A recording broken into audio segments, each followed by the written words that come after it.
I said honestly. No, speak up. Why not sleep? I am from Surabaya. The reason the Supreme Court has issued the electoral norms are unconstitutional. Because the election were contributing to the parties they are indirectly influencing the parliament. So what is your opinion on the electoral law? Let me give you a bit of history. Again, I was the architect of this whole election funding, political funding. After Tehelka scam in 2003, I brought all parties in India together and I was instrumental in getting the law enacted. It's called the electoral laws and other election and other laws, other related laws amendment. Contributed to a political party gets 100% taxable to the donations. An individual or a company.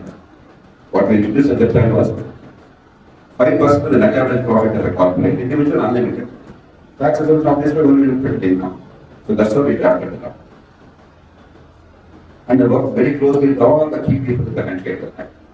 Former Prime Ministers, future Presidents, then Deputy Prime Minister, then Law Minister, then opposition leader in Rajya Sabha was the future Prime Minister, the leaders of national parties, all the key players, the Defense Minister was also increased, etc.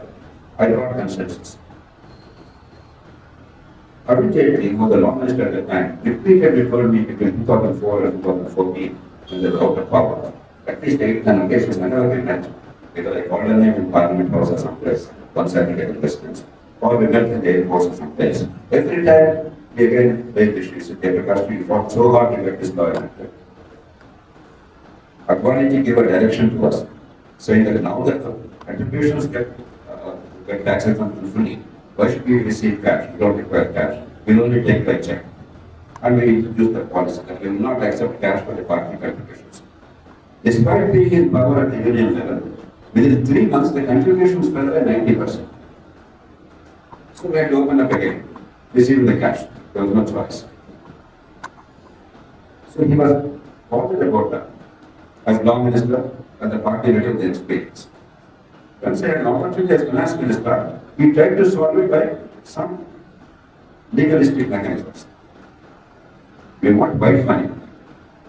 We want it to be disclosed by the party what they receive. We want it to be spent for legitimate purposes. But because people are not willing to give a check, if they are disclosed, then make sure that their identity is protected. It's a hybrid. That's how the electoral bonds came. The Supreme Court, once the matter went to the Supreme Court, the one thing the court can see is the electoral transparency at every level. As a principle, there is no question about it. But in that case, what's going to happen is, you mark my words, the few thousand crores that is going in terms of checks, but without disclosing the donor's identity, will now become cash. So you not really solve the problem. It's a classic case of the impossible best being the enemy of the possible good. As a principle, you cannot fault. It is right. But what is right is not always no, because it's impossible best. Indian conditions. Why? We don't have a real rule of law in India. The economic fortunes of many enterprises and individuals are still determined by the political vagaries.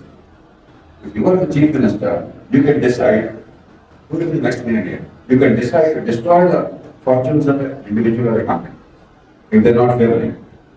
As long as that fear is there, people don't want to fund open.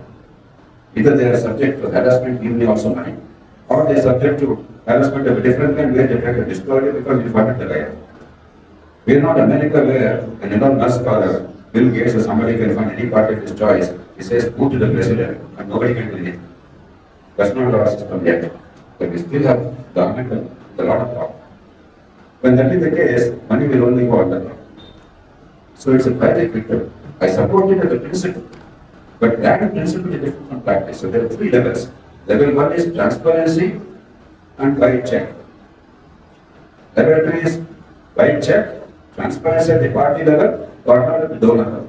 Level 3 is no transparency, no check, all cash. The fight is not between 1 and 2 levels. That's what it appears. It's ultimately between 2 and 3. But 1 will never happen.